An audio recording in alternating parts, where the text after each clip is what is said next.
During a family dinner on Thanksgiving Eve, I sat down at the table with a broken arm, unable to even pick up a fork. I just sat there, hungry, while the guests froze in silence.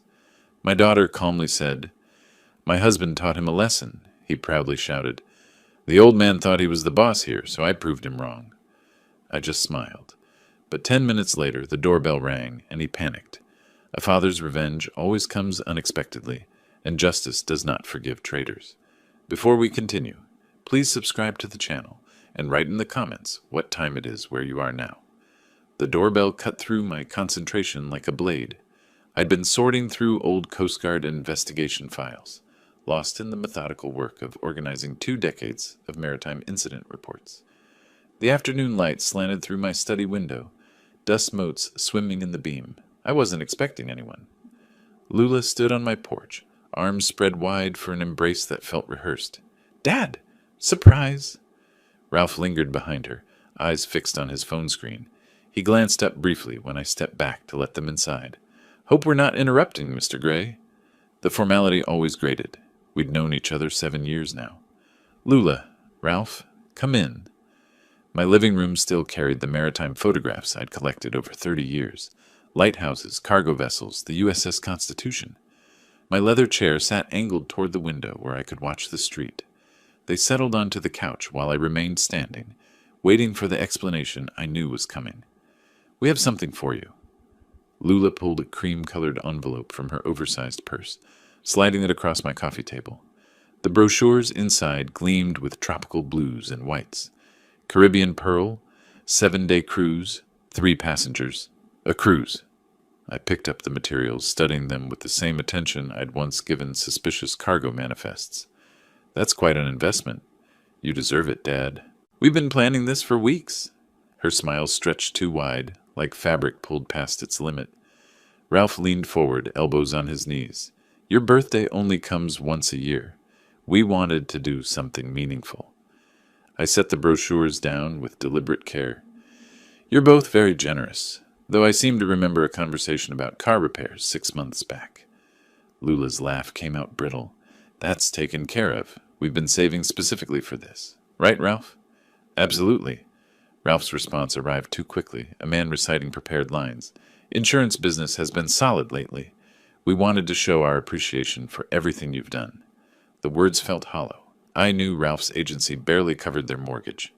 I'd seen the overdue notice that fell from Lula's purse during Christmas dinner, the one she'd snatched up with burning cheeks. "When does it depart?" I moved toward my kitchen, needing distance to think. They followed. "Saturday morning from Miami." Lula slid onto one of my kitchen chairs, fingers drumming against the oak table. 2 days from now. The timing's perfect." I filled the kettle, buying seconds to process. "I have a notary appointment Wednesday. Estate planning review. Nothing urgent." Ralph's coffee cup halted halfway to his mouth. The silence stretched until Lula broke it with forced brightness. "Reschedule it. Dad, honestly, estate planning can wait. This cruise opportunity expires tomorrow. The price goes up significantly after that. These deals don't last," Ralph added, his voice dropping into a register I'd never heard before.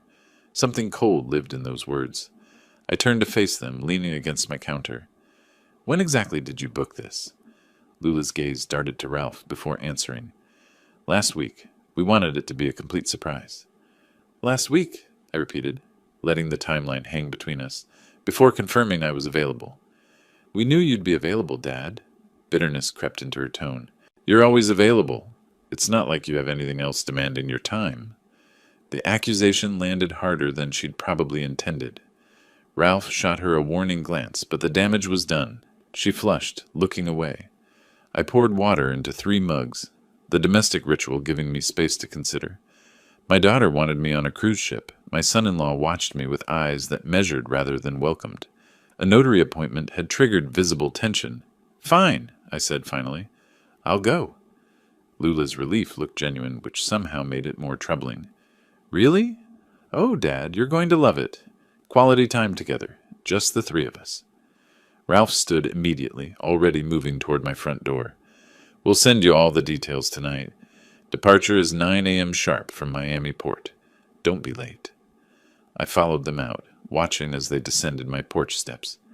Lula paused at their car, turning back with what might have been authentic emotion flickering across her face. Thank you for saying yes. I know we've had our rough patches lately. Family is family, I said, because it seemed expected. Ralph opened the driver's door but didn't get in.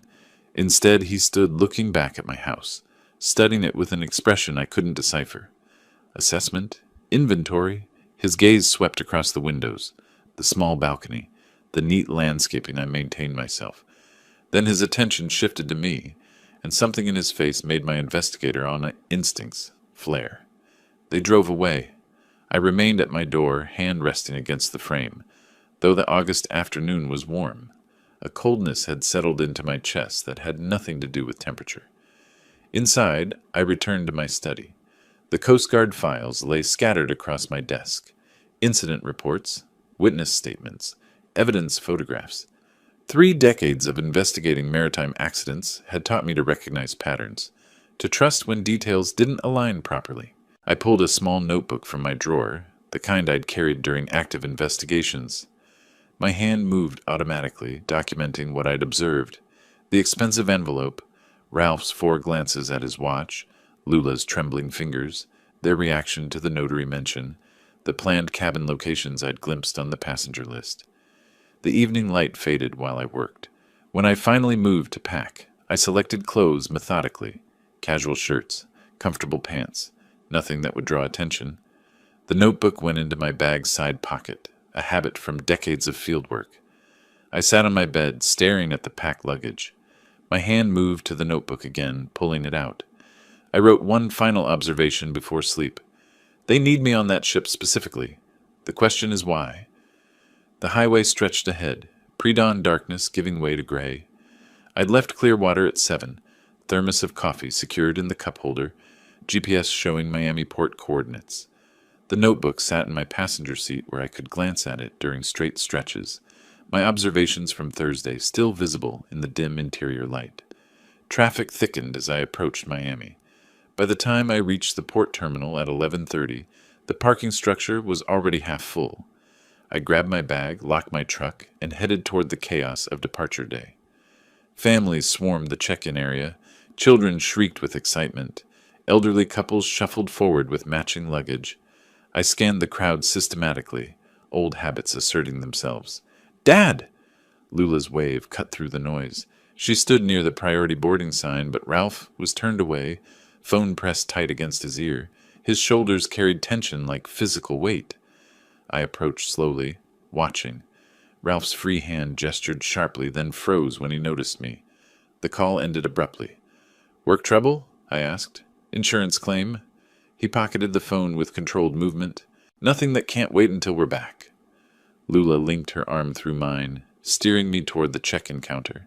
"Isn't this exciting? I've never been on a cruise before." "Neither have I," I admitted, allowing myself to be guided forward. The boarding process moved efficiently. Security, documentation, identification verification. Throughout it all, Lula remained within arm's reach. When an elderly couple noticed my Coast Guard cap and started asking about service history, Lula smoothly interrupted. "Dad, we need to locate our cabins quickly. The ship's enormous. We could get lost." The couple smiled politely and moved on. I filed the interference away mentally. A crew member in crisp whites escorted us to Deck 9. The corridor smelled of fresh carpet and cleaning solution. He stopped at cabin 912. "Mr. and Mrs. Morrison, your interior accommodation." Then he led me further down. "Mr. Gray, cabin 914. Exterior, with private balcony." I stepped inside. The space was compact but well appointed. The balcony door slid open smoothly, too smoothly, requiring almost no pressure. I walked out onto the narrow platform, gripping the railing. Standard height, maybe 42 inches. I leaned slightly, gauging the distance to the water below. 50 feet minimum, possibly more. "Enjoying the view already?" Ralph stood in my doorway, watching. "Quite a drop." I tested the railing stability, solid construction. "Hope you'll take advantage of the fresh air. Really breathe in the ocean." Something in his phrasing felt rehearsed. "I'm sure I will." I came back inside, noting how he tracked my movement. After he left, I conducted a thorough inspection. Door lock, standard magnetic key system. Balcony access. From inside only, but the sliding mechanism offered minimal security. Neighboring cabins, 913 and 915, showed no signs of occupancy through their balcony spaces. Isolated positioning. The afternoon passed in mandatory safety procedures. During the muster drill, passengers gathered at designated stations while crew members demonstrated life jacket usage. I noticed Ralph slip away mid-demonstration, moving toward an upper deck stairwell. Old surveillance instincts kicked in. I followed at a distance, keeping other passengers between us. Ralph emerged onto deck 11, pacing near the railing. His phone was out again, conversation intense. I moved closer, using a bulkhead for cover. I said everything's set for Monday night. Ralph's voice carried frustration. No, she's committed. Stop questioning me.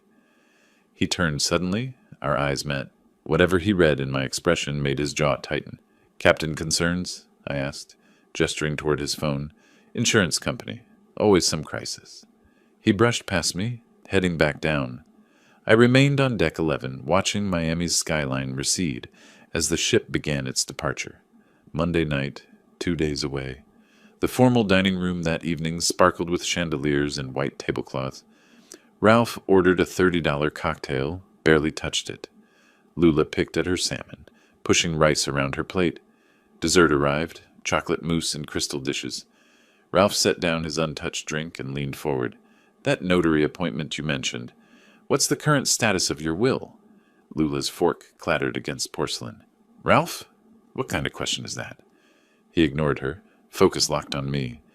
Who's listed as primary beneficiary? Just curious about your estate planning approach. I took a deliberate sip of water before responding. That's confidential. We're family. His smile held no warmth whatsoever. Surely Lula inherits. She's your only child. Estate planning is complicated, I said carefully. Multiple factors involved. But at your age, these things should be finalized, clearly defined. He wouldn't release the topic, fingers laced together on the table. Lula deserves to know what her future holds. Ralph, please, Lula's voice cracked. Can we just enjoy dinner? I studied my son-in-law, insurance agent, failed business ventures, mounting debts I'd learned about through carefully worded conversations with Lula, now suddenly interested in my will's specific details. I'll review everything with my notary when we return, I said, standing. If you'll excuse me, the seafood isn't sitting well. Back in my cabin, I pulled out the notebook. New entries. Ralph's phone calls, his timing references, the will interrogation, cabin positioning, patterns emerging like coordinates on a nautical chart. I tried sleeping, but gave up around 11. The ocean called. Old maritime instincts never fully died. I stepped onto the deck, breathing salt air, letting the engine vibration travel through my feet. Then I saw them. Ralph and Lula stood at my cabin's railing, 30 feet away. Ralph gestured downward at the black water, arm extended in what looked like demonstration.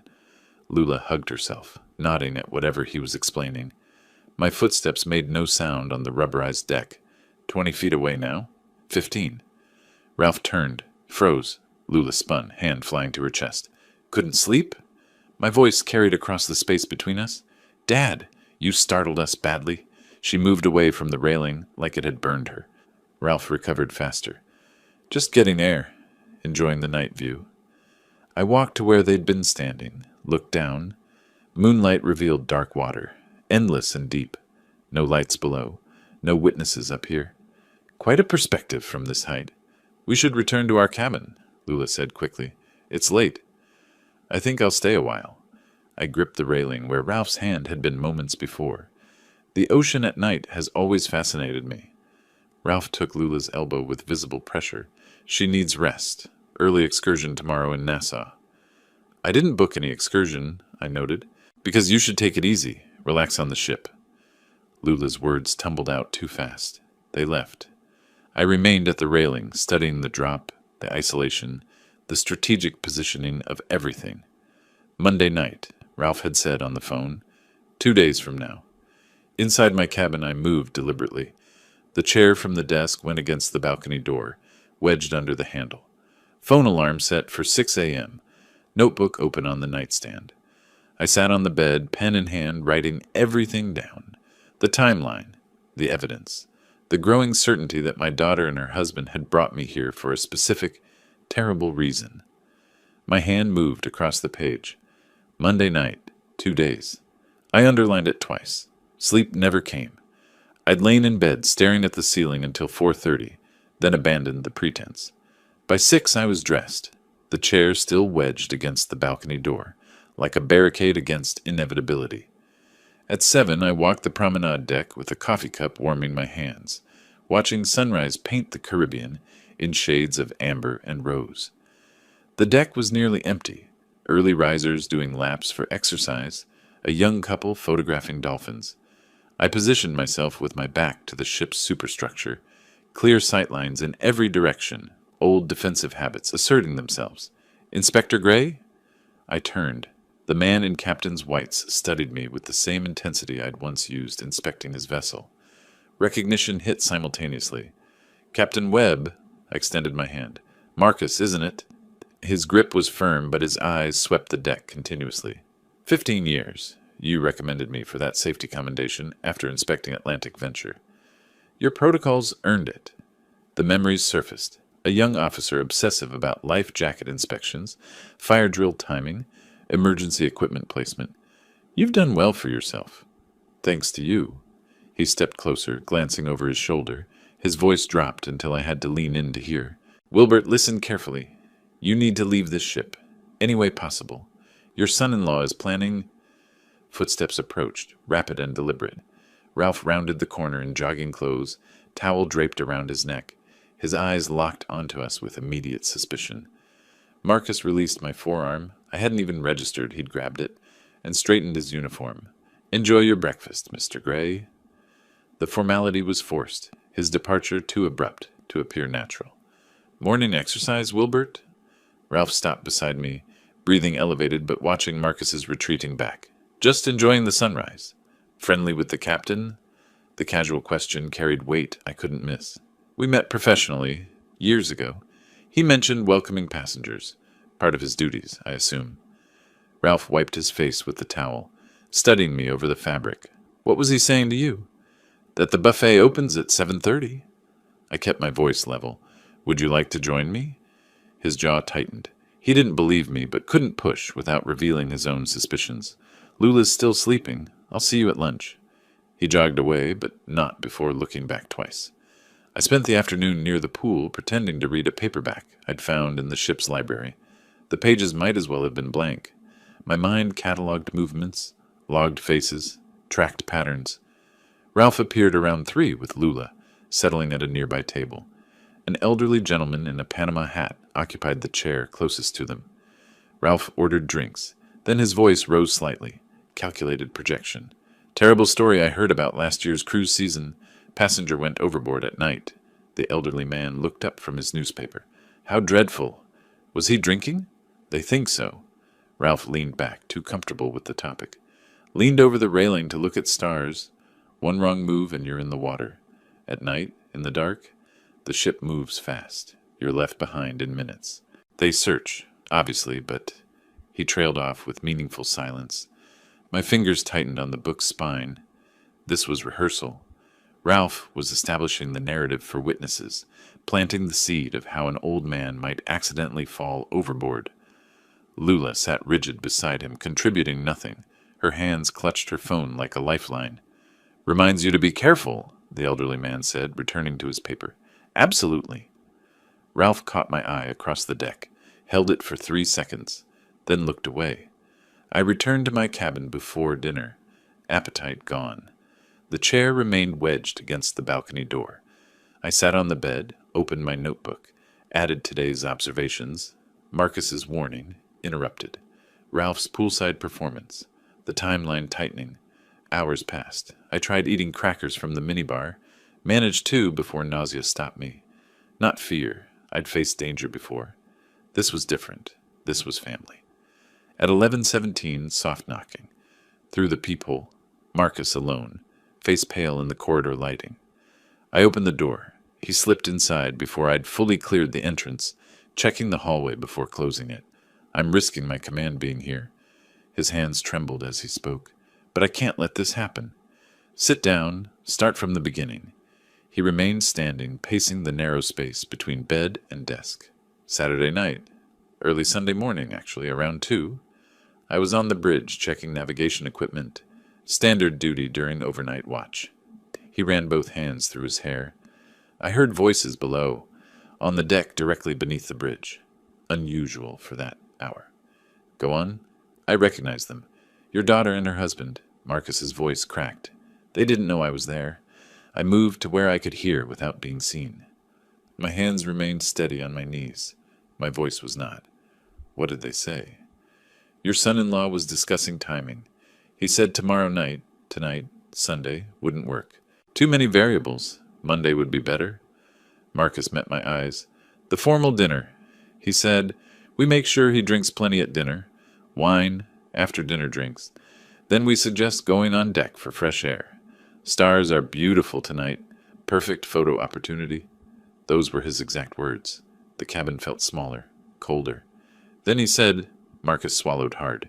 He said, I push him when she distracts him. Quick, clean. We scream, raise alarm, but it's too late.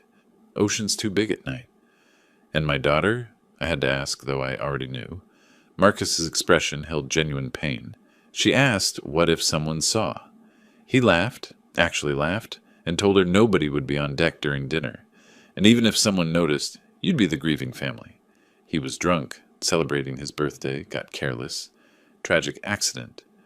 I stood, moved to the small window overlooking Blackwater. What else? She asked how long until the insurance pays out. The words landed like physical blows. That's when I knew she wasn't just going along with it. She's actively participating. The evidence I'd been collecting crystallized into undeniable pattern.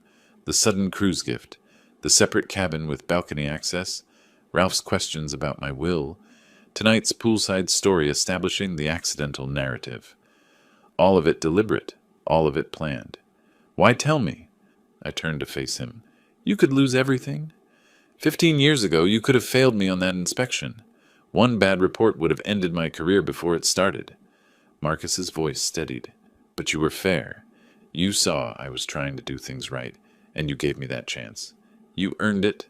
Maybe. But now it's my turn. He gripped the desk edge. I can't let a man die when I have the power to stop it. And if I do nothing and you die tomorrow night, I'm complicit.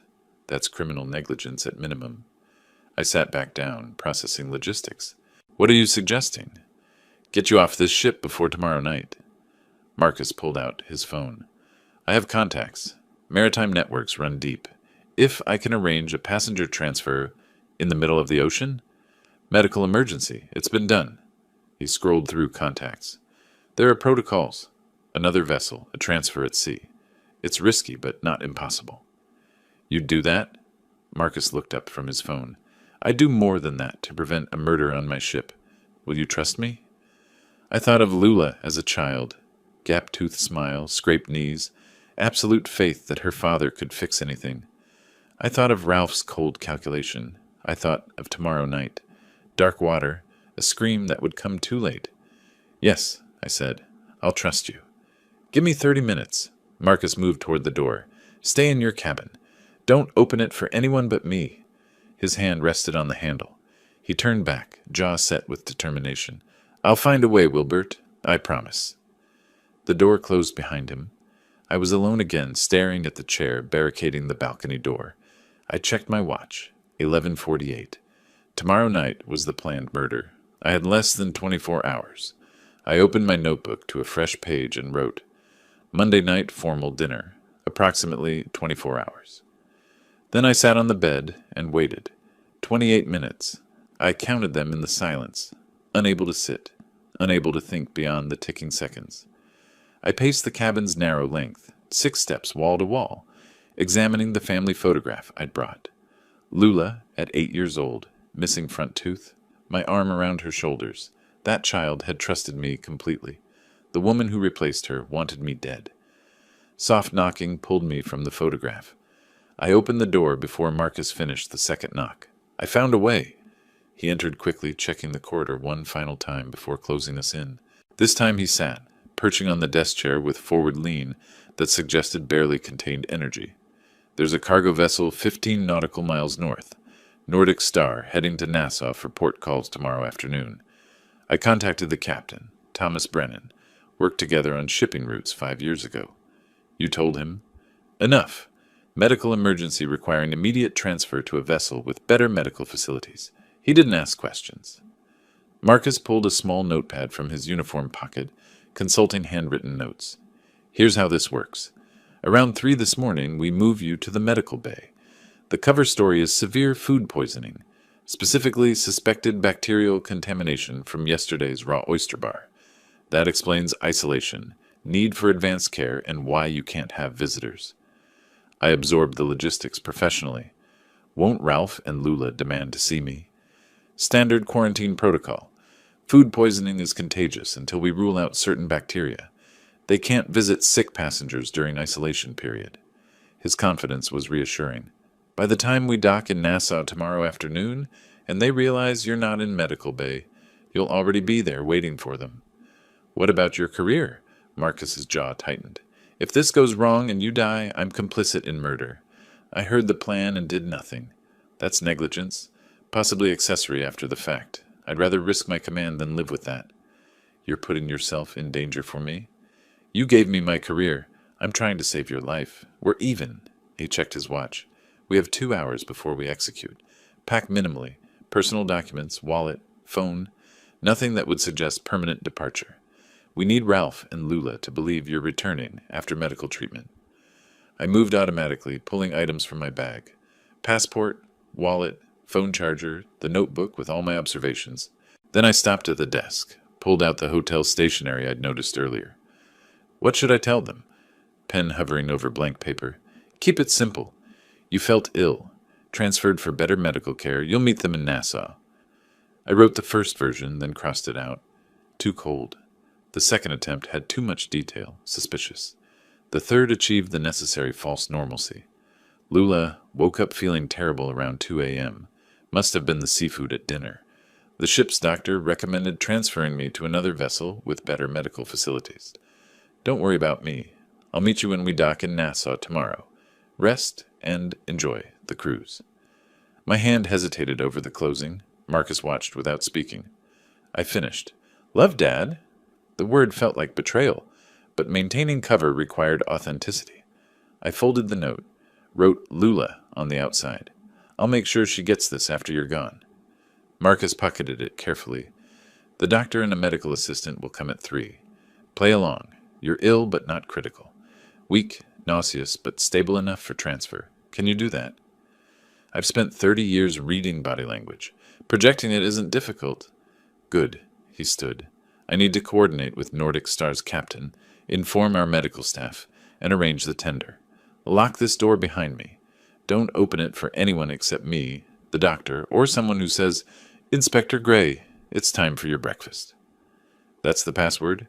It's nautical dawn, time when horizon becomes visible. Appropriate, I thought. He moved toward the door.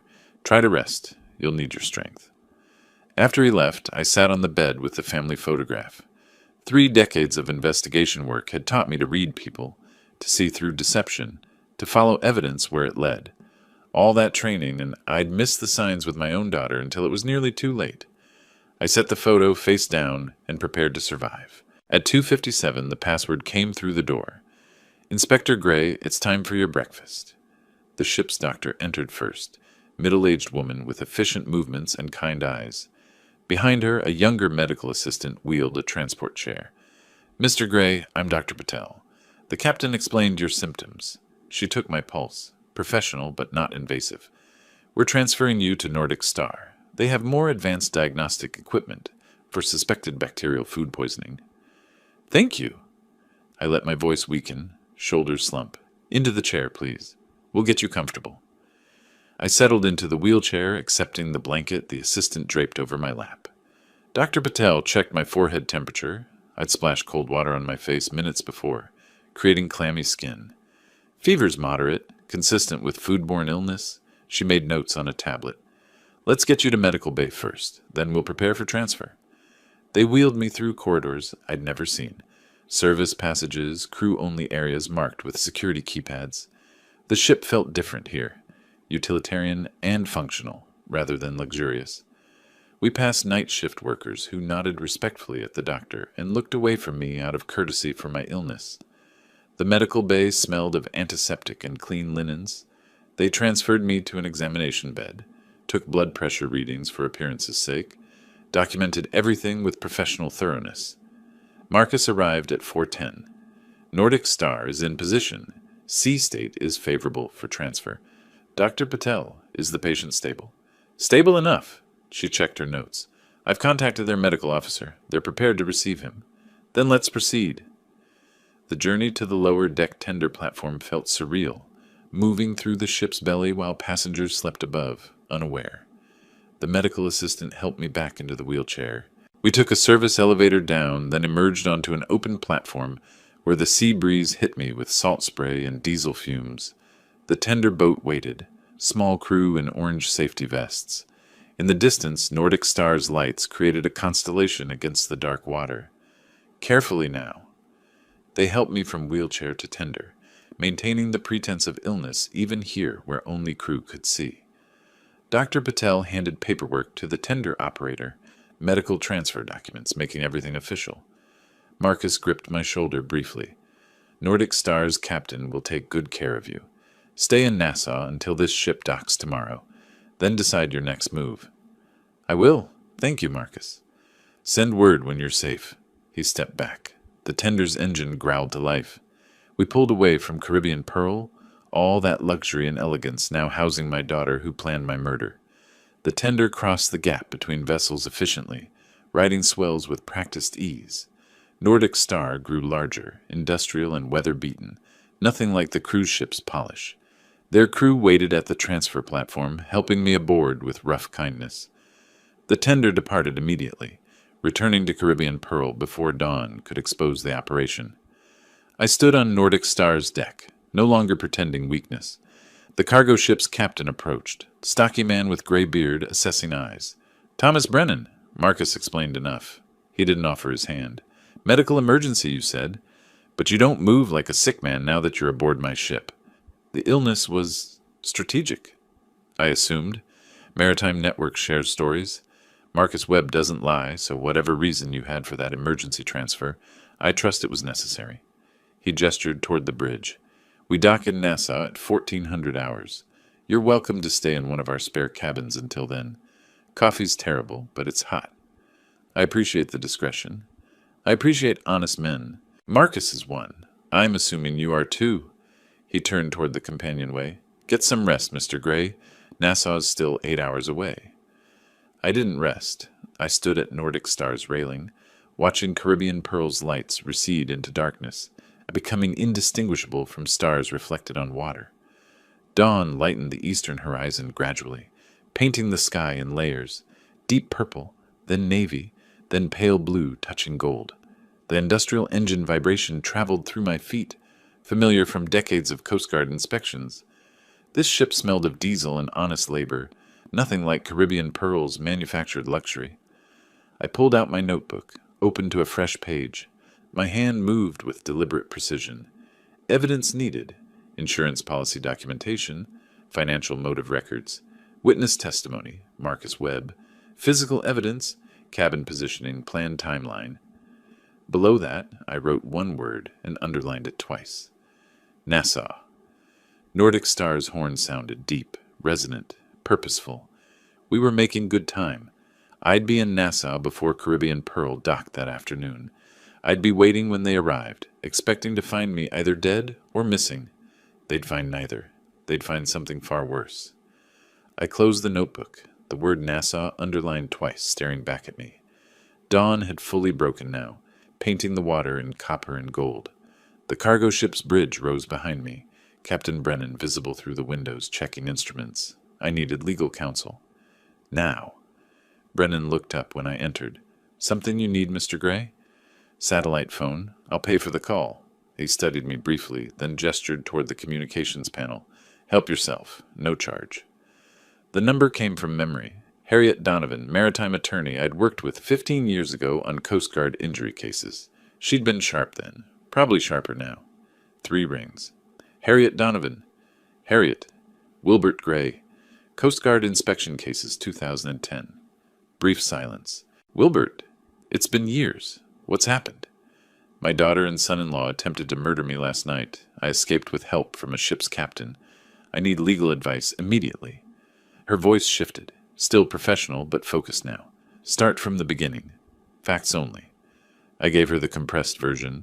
The suspicious cruise gift, cabin placement, Ralph's questions about my will, Marcus overhearing the murder discussion, my emergency evacuation. She listened without interruption. Did anyone else witness their planning? She asked when I finished. Captain Marcus Webb. He overheard everything, helped me escape. He's willing to provide testimony. Excellent. That's your cornerstone witness. What other evidence do you have? Personal observations, documented timelines, suspicious behaviors. Not enough for prosecution yet. Then gather more. Document everything. If possible, record them incriminating themselves further. She paused. Where are you now? Aboard Nordic Star, approaching Nassau. The cruise ship docks there this afternoon. Perfect. Let them see you alive. Their reaction will be evidence. But Wilbert, don't confront them alone.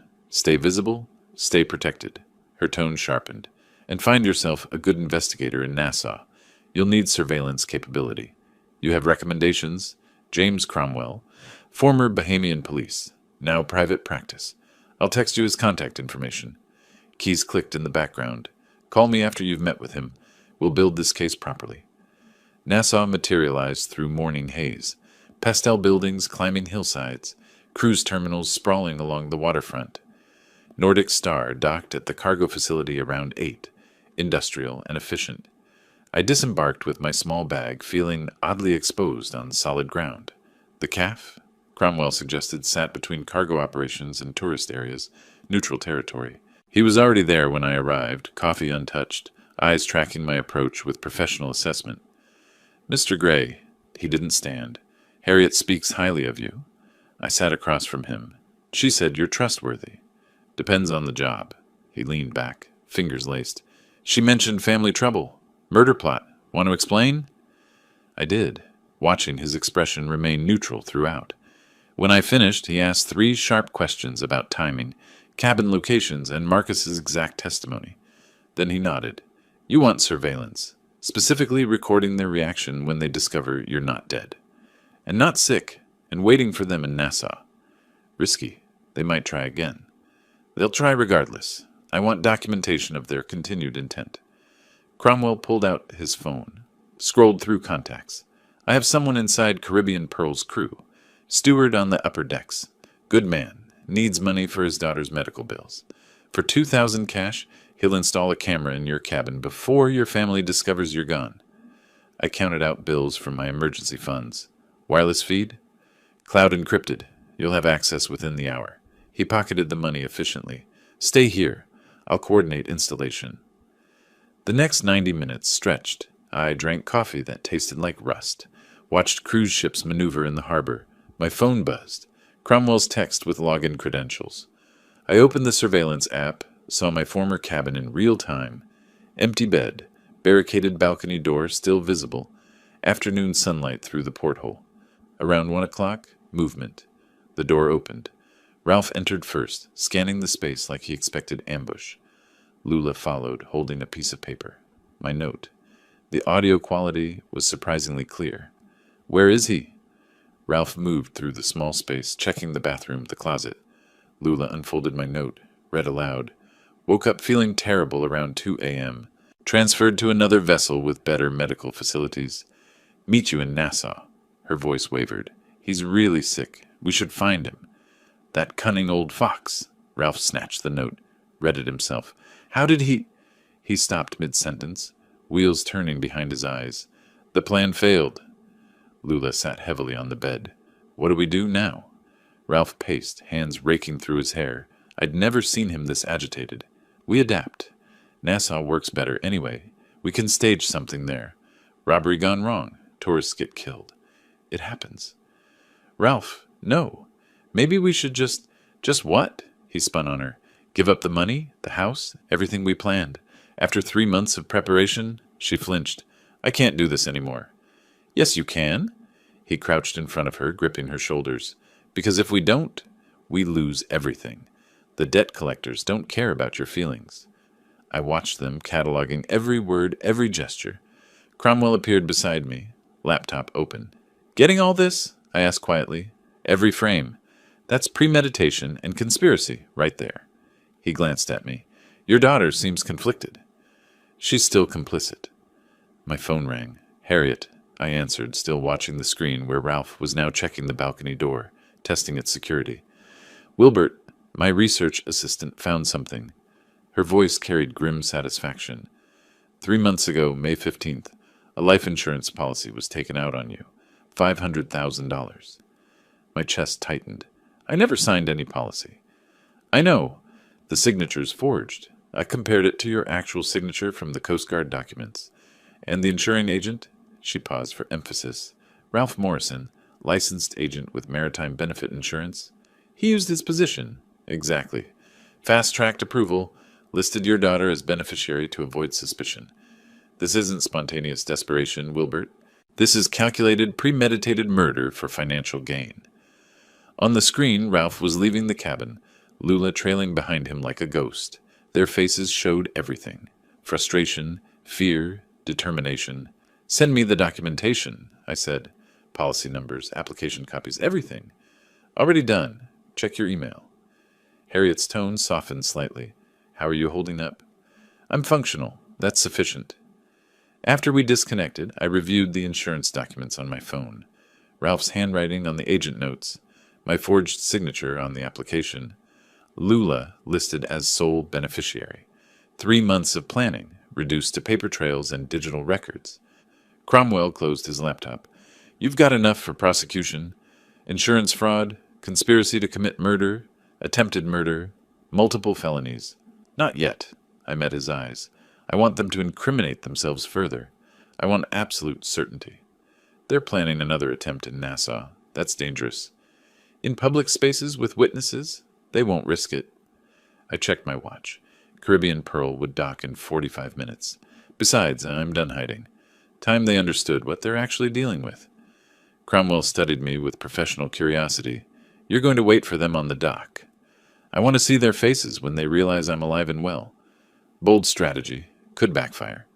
Then I'll adapt. I stood, pocketing my phone. Just like they're doing. We moved to the cruise terminal, arriving as Caribbean Pearl's massive hull appeared in the harbor entrance. The ship maneuvered slowly, precisely, docking procedures unfolding with practiced efficiency. Passengers crowded the rails, waving to people on shore. I positioned myself where they'd see me immediately upon disembarking. Cromwell found position 20 feet away, tourist camera ready, but trained on nothing in particular. The gangway extended. Passengers began streaming down, families with children, elderly couples, young lovers. I scanned faces, looking for the only two that mattered. Then I saw them. Lula's bright sundress, unmistakable in the crowd. Ralph beside her in casual shirt and dark sunglasses. They moved slowly, scanning the dock, tension visible even from this distance. They hadn't seen me yet. I stepped forward, raised my hand in greeting. Lula! Ralph! Over here! Lula turned, her face drained of every shade of color. The frozen seconds stretched. Lula's mouth opened, no sound emerging. Her hand shot out, gripping Ralph's forearm with visible force. Other passengers flowed around them, oblivious, chattering about parasailing and conch fritters. Ralph followed her stare. His body went rigid, sunglasses masking his eyes, but jaw clenching visibly. I maintained my position, pleasant expression fixed, one hand still raised. 20 feet away, Cromwell's camera phone angled to capture everything. The moment broke. Lula moved first, legs carrying her forward through some automatic response to seeing her father. Her embrace when she reached me felt like hugging a mannequin, all stiff angles and trembling resistance. Dad! Her voice cracked. We thought... The note said you were sick. Recovered beautifully. I held her at arm's length, studying her face. The doctor on Nordic Star was excellent. Former emergency room physician treated me like his own father. Ralph approached more slowly, hand extended rather than embracing. You recovered remarkably fast. I shook his hand firmly, held his gaze through the sunglasses. Modern medicine works wonders. Aren't you glad to see me? Of course. The words came out mechanical. We were concerned. No need for concern now. I'm perfectly healthy. I released his hand, gestured toward Nassau's streets, beyond the terminal. Shall we get lunch? I've been exploring while waiting for you. Found an excellent seafood place. They had no choice. Too many witnesses, too public, too bright with Caribbean sunshine and tourist cameras. We walked together through customs, through the terminal, into Nassau's humid embrace. You could have called, Ralph said as we navigated pedestrian traffic. Wanted to surprise you. Besides, phone service on cargo ships is terrible. All those metal walls. I pointed toward a restaurant overlooking the harbor. There. The grouper is exceptional. Throughout lunch, I maintained cheerful conversation, asking about their last 2 days aboard ship, sharing my cargo vessel experience, discussing Nassau's history with tour guide enthusiasm. Ralph barely touched his food. Lula pushed rice around her plate, taking tiny bites that she struggled to swallow. As coffee arrived, I dropped my announcement. I purchased 3 tickets for Caribbean Pearl's return voyage to Miami. Departs Friday morning. Ralph's cup paused halfway to his lips. That's not necessary. We can fly back. Nonsense. We came by ship, we return by ship. I smiled at Lula. Family vacation isn't complete until we're all back home together, right? She swallowed hard. Right. Of course, Dad. Wonderful. That's settled. I signaled for the check. We have 3 days to enjoy Nassau properly. Cable Beach this afternoon. Over the next 72 hours, I orchestrated every moment. Tuesday morning, we toured the straw market, where I insisted on buying matching sun hats and photographing us wearing them. Tuesday afternoon at Cable Beach, I positioned us for endless selfies. Lula and Ralph standing close, me between them, all of us squinting into sunlight with smiles that didn't reach anyone's eyes. Ralph attempted several times to create isolation. Early morning boat charter tomorrow. Just the 3 of us? Too tired, I deflected easily. That food poisoning really took it out of me. I prefer staying near medical facilities, just in case. Late night beach walk? These old knees don't do well on sand and darkness. Let's stick to the group tours during daylight. Wednesday we explored colonial architecture, Fort Fincastle, Queen's Staircase, Government House. I photographed them at every location, directing their positions like a wedding photographer. Stand closer. Smile like you're having fun. This is for the memory books. Their smiles became increasingly brittle. Lula developed a nervous habit of picking at her nails until they bled. She wore sunglasses constantly, hiding the dark circles forming under her eyes. Ralph's patience frayed visibly, snapping at restaurant staff, cutting off Lula mid-sentence, checking his phone obsessively. I caught fragments of their whispered arguments when they thought I wasn't listening. Wednesday evening in an alley between shops. He knows something, Ralph hissed. He must. How could he? Lula's voice carried desperation. We were careful. That transfer, the timing, it's too convenient. Maybe he really was just sick. Don't be naive. Something's wrong. We need to figure out what. But I always appeared before they could strategize further, cheerfully suggesting our next activity, maintaining relentless proximity. Thursday night, our final evening before boarding, I insisted on dinner at a harbor restaurant with outdoor seating. Caribbean Pearl was visible in the distance, lit up against darkness like a floating city. As dessert arrived, I set down my water glass. I'd avoided alcohol entirely, much to Ralph's obvious frustration, and became momentarily serious. I want to thank you both. This trip has meant everything to me, despite the health scare. Family is what matters most. I raised my glass. To family. Ralph and Lula lifted their glasses reluctantly. The toast felt like accusation wrapped in sincerity. After dinner, walking back to our hotel, I positioned myself between them, physically separating them, controlling our formation. Ralph tried to lag behind, creating distance, but I matched his pace. Beautiful night, isn't it? Perfect temperature. Perfect, he echoed flatly. Friday morning, we boarded Caribbean Pearl for the return voyage. I'd arranged different accommodations, 3 interior cabins along a central corridor, surrounded by other passengers. No exterior balconies, no isolated access points. When Ralph questioned this, I explained with practiced innocence. After that food poisoning experience, I wanted to be closer to other people. Felt safer being surrounded by activity rather than isolated. His eyes narrowed behind sunglasses. Safer from what? From being alone if I got sick again, obviously. I smiled. Why? What did you think I meant? He didn't answer, just turned away to examine his cabin. I watched him test the door lock, check the hallway sightlines, calculate angles. His professional assessment was visible, measuring opportunities, finding none. The ship departed Nassau at noon, horn sounding our exit. I positioned myself at the interior observation deck, not the exterior rails, never the rails, watching the island recede into blue distance. Ralph and Lula stood separately along the corridor, isolated from each other and from me. Both stared at their phones or into middle distance, trapped in whatever thoughts consumed them.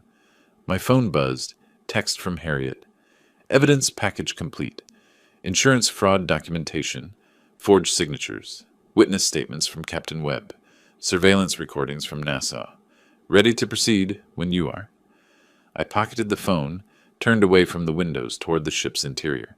3 days at sea ahead, then Miami.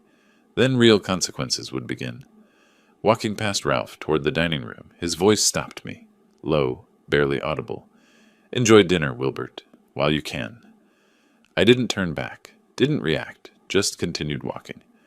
My hand slipped into my pocket where my phone held every recorded threat, every piece of evidence, every mistake they'd made. 3 days at sea, then they'd understand exactly what they'd tried to destroy. The parking area outside Miami's cruise terminal was organized chaos.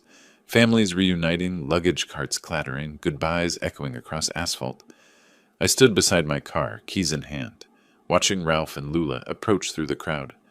Thank you for the cruise. I pulled Lula into a hug, felt her body stiffen against mine. Despite everything, it was memorable. Ralph extended his hand rather than embrace. His grip was brief, fingers cold despite the Florida heat. Let's do it again sometime, Lula offered, voice hollow. Actually, let's get together soon. I kept my tone casual, conversational. I'd like to discuss some family matters. Ralph's eyes sharpened behind his sunglasses. What kind of matters? Better discussed at home. I'll call you. I smiled warmly, waved as they walked toward their vehicle. I watched their car exit the lot, then turned toward mine. But I didn't head north toward Clearwater. I drove east into downtown Miami.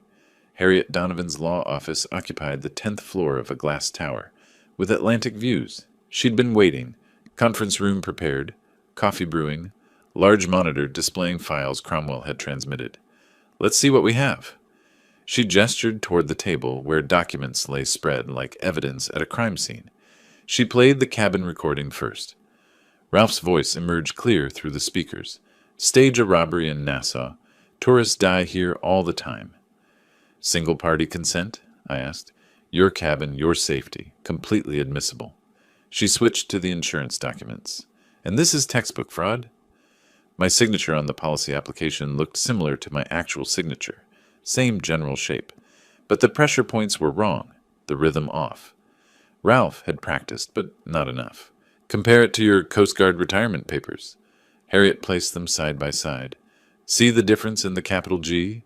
Yours has a distinct loop. The forgery doesn't. Next came the cruise ship footage Cromwell had obtained through his crew contact. The timestamp showed Sunday, August 18th, 6 p.m. Ralph stood at the balcony railing outside cabin 914, my cabin, testing its height with both hands, looking down at the water. He did this twice, methodically, like an engineer calculating stress points. Conspiracy to commit murder. Harriet ticked off charges on her fingers. Attempted murder based on Captain Webb's testimony. Insurance fraud. Combined, we're looking at 25 to 30 years. We could go to the police today, I said. Absolutely. She waited, watching my face, but I don't want to. I suspected as much. She leaned back, arms crossing. What are you thinking? I explained. Invite them over. Announce I'm changing my will. Everything to the Coast Guard Veterans Fund. If their motive is truly financial, they'll react desperately. I want them to hire someone. I want absolute proof of intent. You're using yourself as bait. I've been bait since they booked that cruise. The difference now is I control the environment, I have existing evidence, and I'll have law enforcement ready to intervene. Harriet studied me for a long moment. Then she opened her laptop. If we're doing this, we do it properly. By late afternoon, we'd arranged everything. Cromwell's team would install GPS trackers on Ralph and Lula's vehicles. Florida law permitted this with existing criminal evidence. More critically, Harriet contacted Judge Patricia Morrison, explained the situation, and requested emergency wiretap authorization. "Send me the cabin recording and the insurance fraud documentation," Judge Morrison said through speakerphone. "If they're as strong as Attorney Donovan claims, I'll sign tonight." 30 minutes later, authorization granted. 72 hours starting now. Use it wisely.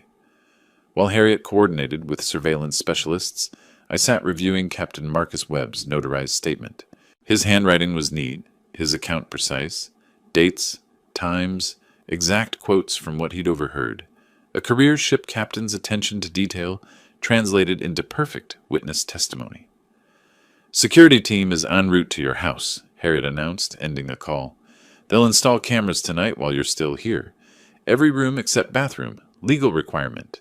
The feed goes to encrypted cloud storage with timestamp authentication." As the sun set over Biscayne Bay, turning the water molten orange, I made the call. Harriet's phone recorded it automatically, attorney-client privilege protecting the documentation. "Hi, Dad," Lula's voice carried wariness. "Lula, I'd like you and Ralph to come by tomorrow evening, 6 o'clock. There's something important we need to discuss as a family." Long pause. "What's this about?" "Estate planning. I've made some decisions I want to share with you both." Another pause. Longer. "Tomorrow evening?" 6 o'clock. I'll make lemonade like when you were young." The detail was deliberate, evoking childhood, creating false comfort. After disconnecting, Harriet replayed the call. Her hesitation was pronounced. "She's frightened." She should be. The drive back to Clearwater took nearly 4 hours. I stopped once for gas and terrible coffee, used the time to think through tomorrow's script. Every word mattered. The tone had to be apologetic, but firm, kind, but immovable. I arrived home near midnight. The security team had finished. The house looked unchanged, but tiny cameras now occupied corners, disguised as smoke detector components, thermostat sensors, electrical outlet adapters. I walked through each room, noting their positions. In my living room, I visualized tomorrow's meeting. Ralph and Lula would sit on the sofa, positioning I'd arrange naturally. I'd take my leather chair across from them, maintaining distance, controlling sightlines. The main camera would capture both their faces clearly. At my kitchen table, I opened the notebook I'd carried since the cruise began. The pages documented everything: dates, observations, evidence collected. I wrote one final entry. August 24th. Phase 3 begins. The trap is set. I stood, moved back to the living room where tomorrow's confrontation would unfold. Testing camera angles without looking directly at them, I positioned furniture slightly. The sofa angled for optimal facial capture, the coffee table cleared for unobstructed view. I placed a pitcher and glasses ready for lemonade, arranged coasters, made everything appear casually domestic. My watch showed 12:17 a.m., technically Monday now. In 18 hours, Ralph and Lula would sit in this room, and I'd deliver the words designed to trigger their final, fatal mistake. I turned off the lights, leaving the cameras recording in darkness, their tiny indicator lights blinking like distant red stars. Monday evening arrived with that peculiar Florida humidity that made the air feel thick enough to touch. I adjusted the lemonade pitcher one final time, checked that the glasses sat naturally on the coffee table, glanced at my watch. 5:45. Through the window, I saw their car turn into my driveway. Early. That meant anxiety, eagerness, or both. I opened the door before they could knock. "Come in. I just made fresh lemonade." Lula attempted a hug. I accepted it, felt her trembling slightly. Ralph nodded, no handshake offered, hands staying in his pockets. They settled onto the sofa, exactly where I'd anticipated. I poured lemonade, handed them glasses, took my chair across from them. The leather creaked familiarly beneath me. "You said this was important." Ralph skipped any pretense of small talk. "About estate planning?" "Yes." I set my glass down with deliberate care. "The cruise gave me time to think about legacy, about what really matters. I've made a decision I wanted to share with you both." They waited, bodies tense. "I'm changing my will. My entire estate, the house, savings, investments, everything will go to the Coast Guard Veterans Fund." I kept my voice gentle, apologetic even. They do important work helping retired service members. I want my legacy to serve that purpose. The silence stretched like a drawn wire about to snap. What? Lula's voice barely qualified as sound. Ralph's face darkened, a flush creeping up from his collar. You're cutting us out? Completely? You're both young, capable people. You'll build your own lives without depending on inheritance. I maintained eye contact with Ralph. I think it's the right decision. Dad, Lula leaned forward, hands clasped together pleadingly. We were counting on... You can't just... Ralph's hand shot out, gripping her wrist. Hard. Lula. The warning was clear. I watched the interaction with apparent concern, knowing the camera captured everything. I understand this is disappointing, I continued. But my estate, my choice. I'm meeting with my notary Thursday morning, August 29th, to finalize the paperwork. I wanted to tell you first, as a courtesy to family. Thursday, Ralph's voice was flat. Not a question, a calculation. 3 days from now, yes. I offered a slight smile. I hope in time you'll understand. Ralph stood abruptly, movement sharp enough that his glass nearly toppled. We're leaving! But Dad! Lula started. Now! Ralph pulled her up by the arm, grip leaving white marks on her skin. I followed them to the door, maintaining my sympathetic expression. I know this isn't what you wanted to hear. Ralph turned at the threshold. His face was a mask barely containing fury. Oh, we hear you clearly, Wilbert. The use of my first name, not Mr. Gray, felt deliberate. Very clearly. They walked to their car. I watched from the window as they sat motionless for several seconds before Ralph started the engine. My phone buzzed. Cromwell's text. Car audio active. Recording clear. Sending feed now. I moved to my computer, opened the encrypted link Cromwell provided. The audio quality was remarkable. Ralph's voice exploded through the speakers. $800,000. Just gone. To some, the profanity was creative. His fists slammed against the steering wheel repeatedly, the car rocking with the violence. Maybe we can talk to him, Lula sobbed. Explain our situation. Talk? You think talking matters now? Ralph's voice shook with rage. He's doing this deliberately. He knows we need that money. He knows. But how can we... We won't let this happen. Ralph started the car, reversed too quickly, tires screeching as he accelerated away. I sat back, watching the surveillance feed.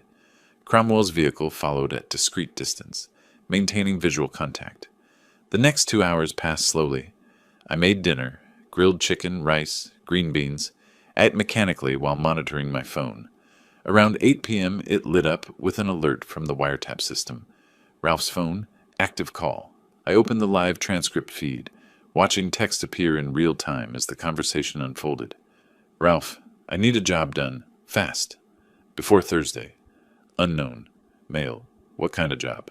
Ralph. Elderly man. Lives alone. Needs to look like a home invasion. Break-in gone wrong. Unknown. Male. That's not cheap work. Ralph. 20,000. Unknown. Male. 25. Ralph. 15. Half now, half after completion. Unknown male. Make it 18 total. 9 and 9. Ralph. Fine. 18. The transcript continued. Ralph provided my address. 234 Coral Drive, Clearwater. The timeline. Before Thursday noon must look like robbery. The contact identified himself as Vinny. No last name offered. My hands remained steady as I read, but something cold settled in my chest. This was my daughter's husband, my son-in-law of 7 years, arranging my murder like ordering plumbing repairs. My phone rang. Harriet. Tell me you're seeing this, she said without preamble. I'm watching the transcript now. Clear solicitation of murder. Premeditated. Conspiracy. We have everything, Wilbert. Her voice carried both satisfaction and concern. Time to bring in law enforcement. This has gone far enough. Agreed. I pulled up my contacts, found the number she'd provided days ago. Detective Reyes? Speaking. The voice was professional, slightly wary. He didn't recognize the number. My name is Wilbert Gray. I have evidence of conspiracy to commit murder, insurance fraud, and solicitation of murder for hire. I need to meet with you immediately. Mr. Gray, I get a lot of calls claiming evidence of various... I have a court-authorized wiretap recording from tonight, I interrupted. I have audio of my son-in-law hiring someone to kill me before Thursday.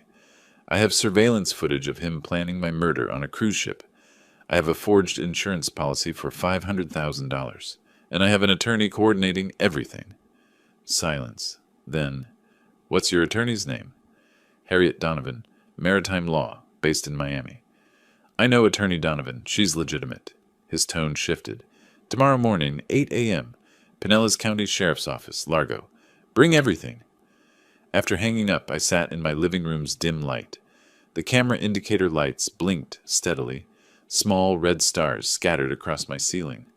I pulled out my phone, queued up the wiretap recording Harriet had sent as an audio file. Ralph's voice emerged from the speaker. Elderly man, needs to look like a home invasion gone wrong. I played it twice, then set the phone down. On my mantel, an old photograph caught the lamplight. Lula at 8 years old, missing her front teeth, my arm around her shoulders at the beach. That child had loved me without reservation. I turned away from the photograph. Rising, I moved to my study, began preparing documents for tomorrow. I printed the insurance policy with its forged signature, burned Captain Marcus Webb's testimony to a USB drive alongside the cabin recording, the cruise ship surveillance footage, tonight's wiretap transcript. I created a physical binder, organized, indexed, tab-separated by evidence type. Decades as a federal inspector had taught me. Comprehensive documentation, clear chain of custody, prosecutable case construction. 3 decades of investigating maritime accidents, and the most important case I'd ever built was against my own family. I checked my watch. Nearly midnight. In 8 hours, I'd walk into the sheriff's office and hand them a completed investigation. Everything they needed to arrest Ralph Morrison and Lula Gray Morrison for conspiracy to commit murder, insurance fraud, and solicitation of murder for hire. I placed the evidence binder by the front door with my keys, returned to my living room, and sat in my leather chair one final time. The cameras recorded me there in the darkness, a 63-year-old man who'd survived his family's attempt to kill him, who'd built the case that would destroy them. Tomorrow, the trap would close completely. Tonight, I simply sat in the silence, surrounded by blinking red lights, waiting for morning. The evidence binder sat on the passenger seat beside me as I drove toward Largo, its weight somehow heavier than the physical pages inside. I'd slept perhaps 3 hours, functioning now on determination rather than rest. The Pinellas County Sheriff's Office appeared ahead, blocky, institutional, representing the shift from private investigation to public justice. Detective Frank Reyes met me in a conference room that smelled of old coffee and institutional cleaning solution. Gray walls, whiteboard covered in case notes from other investigations, recording equipment in the corner. Mr. Gray. His handshake was firm, but his eyes carried professional skepticism. Your attorney said you have evidence of murder conspiracy? Against my daughter and son-in-law. I opened the binder, showing him the index tabs. This is comprehensive. Walk me through it. I started with the cruise, the suspicious gift, the cabin placement, Ralph's questions about my will. Reyes listened, taking occasional notes. Then I played the cabin recording. Ralph's voice emerged clear. Stage a robbery in Nassau. Tourists die here all the time. Reyes stopped the playback. When was this recorded? During the cruise. Hidden camera in my cabin after I'd already escaped. Escaped? I explained the attempted murder plot, Marcus Webb's warning, my evacuation via cargo ship, showed him Marcus's notarized testimony. Reyes leaned forward now, skepticism replaced by sharp focus. Then came the insurance policy. $500,000. Taken out 3 months ago. That's not my signature. Reyes examined it closely. We'll need a handwriting expert. Already done. I showed him the analysis comparing the policy signature to my actual Coast Guard retirement documents. The differences were clear. Pressure points, rhythm, specific letter formations. Finally, Monday night's wiretap. Ralph's voice. Elderly man. Fatal outcome required. Before Thursday. Reyes' expression hardened. He picked up his desk phone. Sergeant, conference room. Bring whoever's available. We've got a live case. Within an hour, the room held 6 people, 2 additional detectives, a prosecutor's office liaison, technical surveillance coordinator, and a sergeant. I presented everything again. The atmosphere shifted from skeptical inquiry to tactical planning. We're not arresting Morrison yet, Reyes announced. Not until his hired killer makes the attempt. You want to catch him in the act? I said. Exactly. Morrison could claim the phone call was hypothetical, never intended to follow through. But if we arrest the shooter with weapon, payment, and your address, then flip him to testify against Morrison. That's unbeatable. What do you need from me? Relocate. We'll monitor your house. When the killer arrives, we take him down. Then he tells us everything about Ralph Morrison. Reyes pulled up a map on his laptop. Holiday Inn, Clearwater Beach. Witness protection budget covers it. Leave your car at home. Lights on timers. Make it look occupied. How long before he comes? Thursday's the deadline Morrison mentioned. Today's Tuesday. My guess? Within 48 hours. By late afternoon, I was in room 318 of the Holiday Inn, watching the Gulf of Mexico through windows I couldn't open. My house, 20 minutes away, bristled with hidden cameras and motion sensors. Plainclothes officers occupied an unmarked van 2 houses down. SWAT waited 3 blocks away. Reyes called that evening. No activity yet. Try to rest. Rest was impossible. I paced, ordered food I couldn't eat, watched mindless television. The waiting felt worse than the active danger aboard the ship. Wednesday crawled by. Hourly updates. Still nothing. Each call increased my anxiety. What if I was wrong? What if Ralph suspected? What if... Wednesday evening, 9:30, my phone rang. Male subject approaching your residence. Reyes's voice carried controlled excitement. Dark clothes, baseball cap, coming from the north alley. Stand by. I couldn't see anything from the hotel, but Reyes kept the line open. I heard radio chatter in the background. Subject at back door. He's working the lock. He's inside. Repeat. Suspect inside the residence.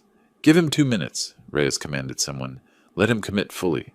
The wait was excruciating. 120 seconds that stretched like hours.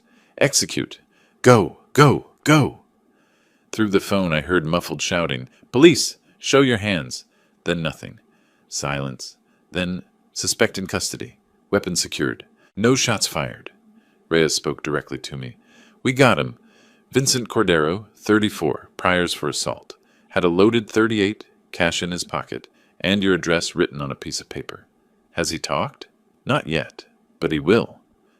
Thursday morning, I sat in an observation room at the sheriff's office, watching through one-way glass. Vincent Cordero, Vinny, according to the arrest report, sat handcuffed beside a public defender who looked fresh out of law school. Reyes entered with a folder, set it on the table. Mr. Cordero, let's discuss your situation. I want a deal, Vinny said immediately. His voice was flat, resigned. My lawyer says you have me on tape with Morrison. We do.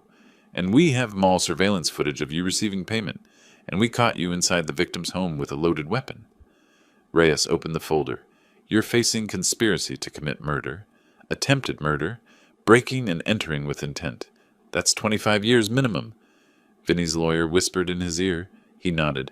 But if you cooperate fully, testify against Ralph Morrison, provide complete details, we can discuss reduced charges. Another whispered consultation, then, what do you want to know? Start with how you met Morrison. Casino. Paradise Shores about 6 months back. We were both losing, ended up talking at the bar. Vinny's recitation was mechanical, a man recounting facts to save himself. Last week he felt me out about specialized work. Monday night he called, said he had an urgent job. What job? Kill his father-in-law, make it look like home invasion. 15,000 total, half up front. Where did you meet for payment? Tyrone Square Mall? Tuesday afternoon, around 3. He gave me $7,500 cash in a white envelope. Reyes pulled out surveillance photos, clear images of Ralph and Vinny beside Ralph's car, envelope visible mid-transfer. Timestamp, 2:47 p.m. He was sweating like crazy, Vinny continued. Kept saying it had to be done before Thursday. Something about a notary appointment, inheritance, needing it done fast. Watching from the observation room, I felt the final piece click into place.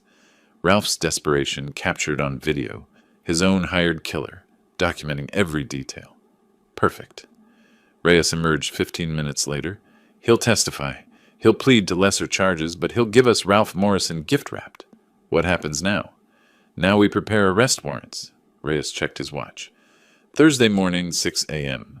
We'll hit their house early. Less chance of flight or resistance. He handed me an operational briefing sheet. You can follow in a separate vehicle, but you stay back until we secure the scene. Understood? I took the paper, folded it carefully, placed it in my pocket. I'd been waiting for this moment since Marcus Webb first warned me on that ship's deck under Caribbean stars. Get some rest, Reyes advised as we walked toward the exit. I don't think I could sleep if I tried. Outside, the August night pressed humid and heavy. In a few hours, my daughter would be arrested. In a few hours, justice would be served. I drove back to the hotel, but I didn't sleep. I sat by the window, watching darkness slowly fade to gray, waiting for morning. Dawn came too slowly and too fast. At 5:45 Thursday morning, I sat in my car 2 blocks from Ralph and Lula's house in a quiet St. Petersburg neighborhood. The arrest briefing sheet lay on the passenger seat. I hadn't slept. Couldn't, after leaving the sheriff's office. Ahead, unmarked police vehicles positioned themselves around the target address. My phone vibrated. Text from Reyes. 5 minutes. Stay in vehicle until we signal all clear. At exactly 6 o'clock, Reyes's team moved. 4 officers approached, 2 front, 2 back. Reyes knocked firmly. Authority in the sound.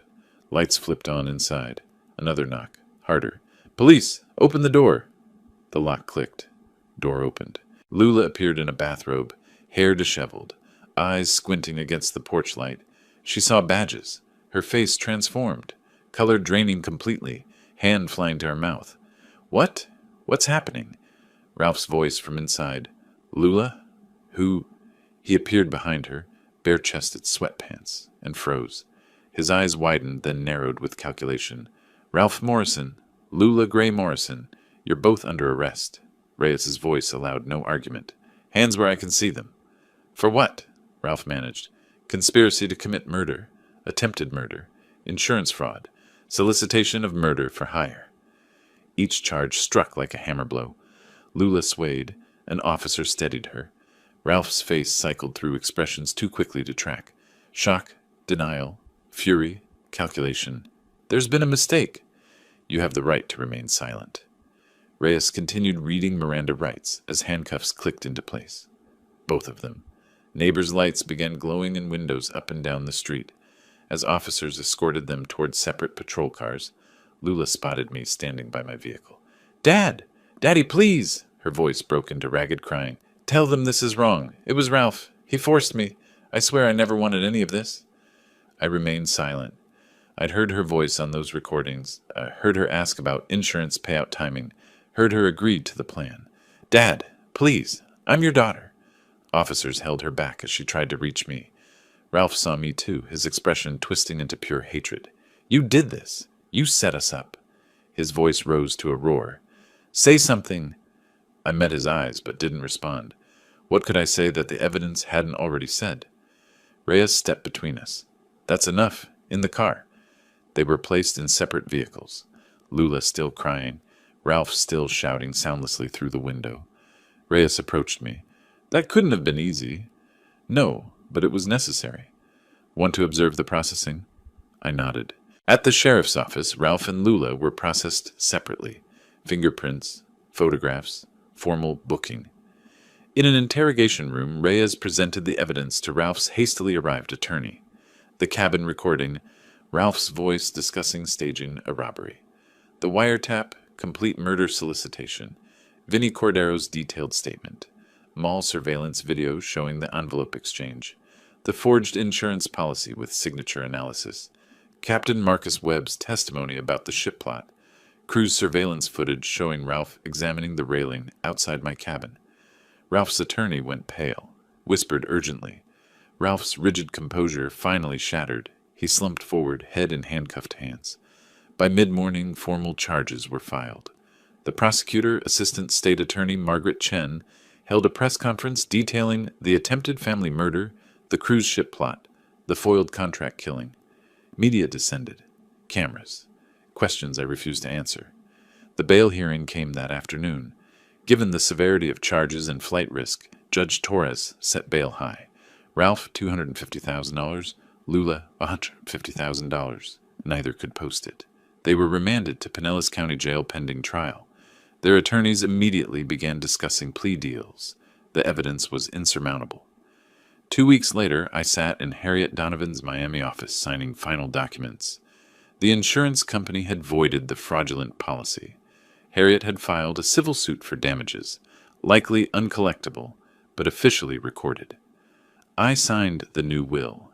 Everything to the Coast Guard Veterans Fund, house, savings, investments, approximately $850,000 total. As promised, no inheritance for Lula. This leaves nothing to your daughter, Harriet said quietly. That's correct. Even if she cooperates, serves reduced time, she'll have nothing when released. She made her choice. I set down the pen. Now she lives with the consequences. You're certain? Completely. I drove back to Clearwater, returned to my house for the first time since the arrests. The surveillance equipment was gone, the cameras removed. The rooms felt emptier somehow, even though nothing physical had changed.